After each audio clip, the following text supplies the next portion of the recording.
Dear students, अब हम इस वाली वीडियो के अंदर जो कि वीक 2 की वीडियो की सीरीज़ का ही पार्ट है, इसके अंदर हम लैब से रिलेटेड कुछ काम करने लगे हैं। इससे प्रीवियस जो वीक में आपको कहा गया था कि आपने अपने पास इक्लिप्स को सेटअप कर लेना है। आपने जेडीके वगैरह इंस्टॉल करके आपने कॉन्फ़िगर करके सिंपल प्रोग्राम बना के उसको टेस्ट कर लेना है। अब ज़रा हम ग्राफिक्स को इंट्रोड्यूस करने के लिए एक सिंपल सा प्रोग्राम जो है वो देखने लगे हैं। अब इस प्रोग्राम में हमारे पास क्या होगा, पहले हम इसके आउटपुट देखेंगे, फिर आउटपुट देखने के बाद हम यहाँ पे देखेंगे कि हमने किस तरीके से उस आउटपुट को जनरेट किया है। तो सबसे पहले आपको यहाँ पे देखें तो ये आपको इक्लिप्स का इंटरफेस नज़र आ रहा है। इसमें मैं यहाँ पे इसको रन करता हूँ। रन करने के बाद मेरे पास जो है ये इसकी आउटपुट जो है मुझे शो हो रही है। मैं आपको आउटपुट आपके साथ शेयर करता हूँ। तो आप इसकी आउटपुट को आप देख सकते हैं। इस वक्त आप देखेंगे तो आपके पास एक फ्रेम नज़र आ रहा है और इस फ्रेम के ऊपर टाइटल आपके पास है फर्स्ट प्रोग्राम। इस वक्त इसका जो बैकग्राउंड कलर है ये येलोश का कलर है आपके पास। और इसमें ये है कि जब मैं यहाँ पे इस पैनल के ऊपर आके जो कि यहाँ पे आपको येलो कलर का नज़र आ रहा है, इस पर क्लिक करता हूँ तो क्लिक करने से मेरे पास यहाँ पे लिखा हुआ आता है वेलकम टू कंप्यूटर ग्राफिक्स। अब ये काम हमने कैसे किया, इसका कोड हमने कैसे लिखा, अब ज़रा हम इसको स्टडी करते हैं। अब मैं दोबारा से आपको जो है वो दूसरी स्क्रीन जो है वो शो करवाता हूँ।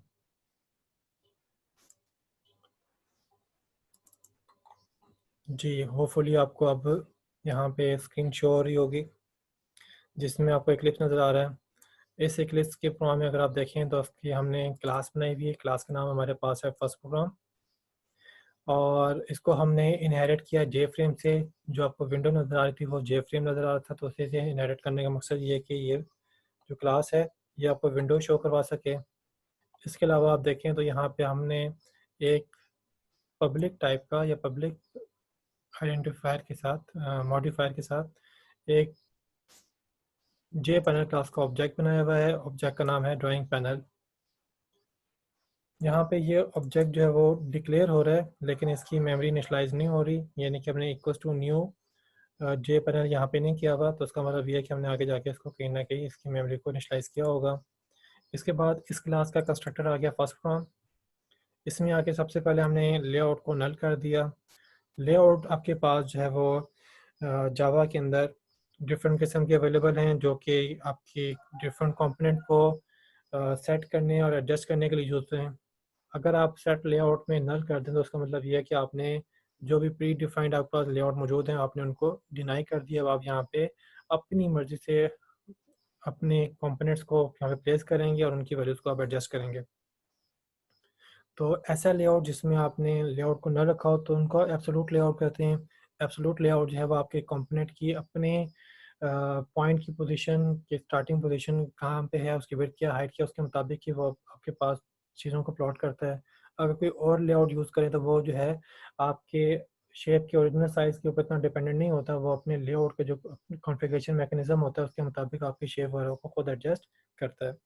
लेकिन हमने यहाँ पे सिंपलेस्ट रखने के लिए इसको एब्सोल्यूट लेआउट कर दिया। नेक्स्ट में आप देखें तो इस स्टेटमेंट में हम यहाँ पे ये कर रहे हैं कि हमने ड्राइंग पैनल का जो ऑब्जेक्ट यहाँ पे डिक्लेयर किया था उसकी मेमोरी को इनिशियलाइज़ कर रहे हैं।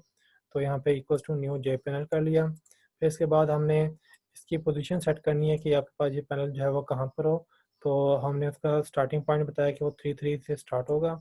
इसकी विड्थ हमने रखी है 790 और इसकी हाइट रखी है 590। फिर आपने देखा था कि आपको जो है वो बैकग्राउंड का कलर ऑरेंज सा नज़र आ रहा था।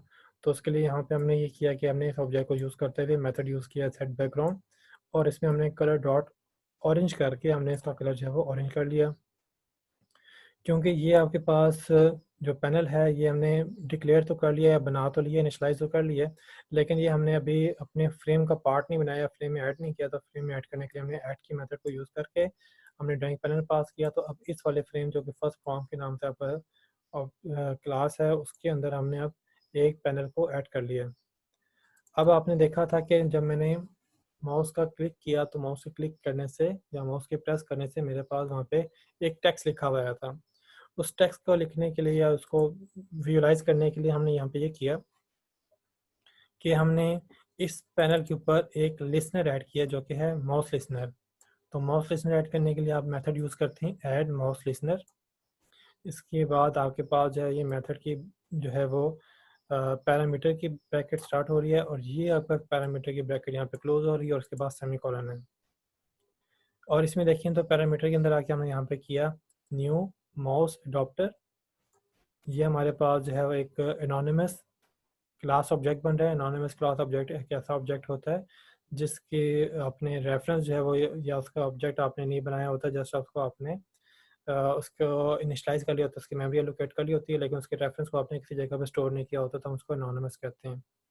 तो आपने एक एनोनिमस ऑब्जेक्ट बना लिया और उसको ऑब्जेक्ट को बनाने के बाद जो है आपने इसकी क्लास को मॉडिफाई करने के लिए आपने कंस्ट्रक्टर के बाद कंस्ट्रक्टर के ब्रैकेट्स के बाद कर्ली ब्रेसेस स्टार्ट की और फिर आपने एक मेथड ओवरराइड किया जो कि है माउस प्रेस्ड। माउस प्रेस जो है वो एक ऐसा इवेंट है कि जब आप माउस की कीज़ को प्रेस करते हैं तो ये वाला इवेंट आपका अकर हो जाता है। इसका सिंटैक्स जो है बड़ा पर्टिकुलर किस्म का है, आपने एग्जैक्टली इसी को ही फॉलो करना है। अगर आप इसके सिंटैक्स को चेंज करते हैं तो आपका मेथड तो बन जाएगा लेकिन आपका इवेंट अकर नहीं होगा, क्योंकि ये वाला इवेंट जो है वो इसी सिंटैक्स के मुताबिक ही क्रिएट होता है। फिर हमने इसमें आके क्या काम किया, इसमें आके हमने ये काम किया कि हमने पैनल के ऊपर ग्राफिक्स को डेवलप करना था। तो पैनल के ऊपर ग्राफिक्स को डेवलप करने के लिए हमने ग्राफिक्स क्लास का एक ऑब्जेक्ट बनाया जी के नाम से। और ऑब्जेक्ट को बनाने के लिए हमने चूँकि पैनल के ऊपर जिसका नाम ड्राइंग पैनल है, इसके ऊपर हमने ग्राफिक्स का काम करना था, तो फिर हमने इसी का ही ग्राफिक्स को गेट कर लिया। तो इस तरीके से इस वाले पैनल के ऊपर से जो है हमने गेट ग्राफिक्स करके इस वाले पैनल का ग्राफिक्स को बैक कट करके हमने यहाँ पे प्लेस कर लिया। अब हमने उसके ऊपर जो है एक टेक्स्ट को ड्रॉ करवाना था। तो टेक्स्ट को ड्रॉ करने के लिए या ग्राफिक्स का वो काम करने के लिए हमने पहले ये कर लिया कि जो टेक्स्ट आपके पास होगा उसका फ़ॉन्ट सेट कर लिया। तो ये हमने उसका फ़ॉन्ट सेट किया। इसके अलावा हमने उसका कलर जो है वो सेट करना था, तो हमने इसका कलर जो है वो सेट किया। अभी आप यहाँ पे देख सकते हैं कि यहाँ पे मैंने न्यू कलर करके एक एनोनिमस कलर बनाया है और इसको हम यहाँ पे 3 आर्गूमेंट पास कर रहे हैं। इसमें जो पहला आर्गूमेंट है ये रेड के लिए, ये दूसरा आर्गूमेंट जो है वो ग्रीन के लिए और फिर ये तीसरा आर्गूमेंट ब्लू के लिए। आपको याद होगा कि जब हमने कलर के मुतालिक बात कर रहे थे और हमने कहा था कि हम पिक्सल को रिप्रेजेंट करने के लिए बिट्स का इस्तेमाल करते हैं, तो हमने कहा था कि हम अब जनरली 24 बिट्स जो है वो यूज़ करते हैं। तो इस वक्त जो आपके पास ये कलर है ये 24 बिट के लिहाज से है। अब इसमें जो है हमने कहा था कि जो 24 बिट है उसके 3 सेट होते हैं। एक सेट उसमें पहली 8 बिट्स होती हैं जो कि रेड के लिए होती हैं, उससे अगली 8 बिट होती हैं वो ग्रीन के लिए होती है, उससे अगली 8 बिट जो है वो ब्लू के लिए होती हैं। तो चूँकि 8 बिट में आपका जो वैल्यू की रेंज हो जाती है वो 0 से 255 हो जाती है, तो हमने यहाँ पे रेड की वैल्यू को रखा हुआ है यहाँ पे 0, ग्रीन की वैल्यू को हमने रखा हुआ है 255, ब्लू की वैल्यू को हमने यहाँ पे रखा हुआ है 255। तो इसमें आपके पास क्या हो रहा है कि ब्लू और ग्रीन का कलर कॉम्बिनेशन से आपका जो कलर है वो जनरेट हो रहा है। जब हमने यहाँ पे ये सेटिंग्स कर ली, सेटिंग करने के बाद हमने सिंपल टेक्स्ट को ड्रॉ करवाना है। तो सर टेक्स्ट को ड्रॉ करने के लिए हमने यूज़ किया जी डॉट ड्रॉ स्ट्रिंग और उसके अंदर हमने एक स्ट्रिंग पास कर दी जो कि डबल कोड के अंदर हमने लिख लिया वेलकम टू कंप्यूटर ग्राफिक्स। इसके बाद आपके पास यहाँ पे ये बताते हैं कि आपके पास जो ये टेक्स्ट लिखा हुआ या ड्रॉ होगा वो किस लोकेशन पे होना चाहिए। तो उसकी लोकेशन हमने उसकी लोकेशन की एक्स की वैल्यू हमने बताई 50 और वाई की वैल्यू बताई हमने 100। तो जो ये वाला टेक्स्ट होगा ये 50 और 100 से ड्रॉ होना शुरू होगा या उससे आगे ड्रॉ हो रहा होगा। तो डियर स्टूडेंट, अभी आपने जो यहाँ पे ये कोड देखा है इसको मैं ज़रा एक दफ़ा दोबारा से रिवाइज कर दूँ। हमने ये काम किया था कि माउस के प्रेस के ऊपर हमने टेक्स्ट को ड्रॉ करना था। तो माउस के प्रेस को कैसे हैंडल करते हैं, तो उसके लिए हमें माउस लिस्नर को ऐड करना पड़ता है। फिर उसके बाद माउस के लिस्नर को ऐड करने के बाद हम उसके अंदर माउस अडॉप्टर जो है उसका एनोनिमस ऑब्जेक्ट बना के हमने माउस प्रेस का मेथड यूज़ किया। तो ये माउस प्रेस का जो इवेंट जो है वो करने पे आपके पास ये वाला फंक्शन जो है वो कॉल होता है और इस कॉल करने पे हमने क्या करना था, हमने एक टेक्स्ट को शो करना था। तो टेक्स्ट को शो करने के लिए पहले हमने ग्राफिक्स का ऑब्जेक्ट बना लिया, फिर हमने ग्राफिक्स की जो है वो फ़ॉन्ट और कलर को सेट किया, फिर उसके बाद हमने ग्राफिक्स के ऑब्जेक्ट को यूज़ करते हुए टेक्स्ट को ड्रॉ कर लिया। तो ये बड़ी इंपॉर्टेंट चीज़ है, इसको अंडरस्टैंड भी करना है कि अगर आपको माउस के प्रेस के ऊपर काम करना है तो आपको ये काम करना पड़ेगा, और अगर आपने ग्राफिक्स का इस्तेमाल करके कोई ग्राफिक्स का काम करना है तो फिर आपको ये इन स्टेटमेंट का इस्तेमाल जो है वो करना पड़ेगा। जब हमने ये काम कर लिया तो यहाँ पे आके हमारा कंस्ट्रक्टर जो है वो कंप्लीट हो गया। कंस्ट्रक्टर कंप्लीट होने के बाद अगर आप यहाँ पे देखें तो हमारा एक सिंपल सा मेन मेथड है। तो इसमें आपके पास जो सिंटैक्स है वो है पब्लिक स्टैटिक वॉइड मेन, और इसमें आप एक स्ट्रिंग की एरे जो है वो पास करते हैं। आपके पास जो है एरे का जो ऑब्जेक्ट होता है वो आर्ग से आप रिप्रेजेंट करते हैं। इसमें हमने ये किया कि हमने जो इस क्लास का ऑब्जेक्ट बनाया, जो कि क्लास का नाम था फर्स्ट प्रोग्राम, तो हमने फर्स्ट प्रोग्राम का एक ऑब्जेक्ट बनाया, उसका नाम रखा हमने विंडो, और उसको इनिशियलाइज़ किया। फिर हमने इसका टाइटल सेट कर लिया फर्स्ट प्रोग्राम, हमने इसका विड्थ और हाइट सेट कर ली। तो ये इसकी विड्थ हमने रखी है 800, इसकी हमने हाइट रखी है 600। फिर इसको हमने विजुअलाइज करना था, व्यू करवाना था, इसलिए हमने इसको विजिबल ट्रू कर दिया। और इसके बाद हम उसके क्रॉस के बटन पे क्लिक करने पे हम उसको क्लोज करना चाहते हैं, तो उसके लिए हमने यहाँ पे इसकी सेट डिफॉल्ट क्लोज ऑपरेशन को यहाँ पे सेट कर दिया। तो ये सारा काम करने से आपके पास क्या होगा, जब आप इसको रन करेंगे, रन करके आपका जो आउटपुट आएगी उसके ऊपर आप जब उसको क्लिक करेंगे पैनल के ऊपर, तो आपका टेक्स्ट जो है वो लिखा हुआ आएगा। उम्मीद करता हूँ कि ये आपको प्रोग्राम बड़े आसानी से समझ आ गया होगा। अगर आपको इसमें कोई डिफ़िकल्टी या मुश्किल महसूस हो तो आप जो है हमसे क्वेश्चन कर सकते हैं, व्हाट्सएप पे भी और ईमेल भी कर सकते हैं।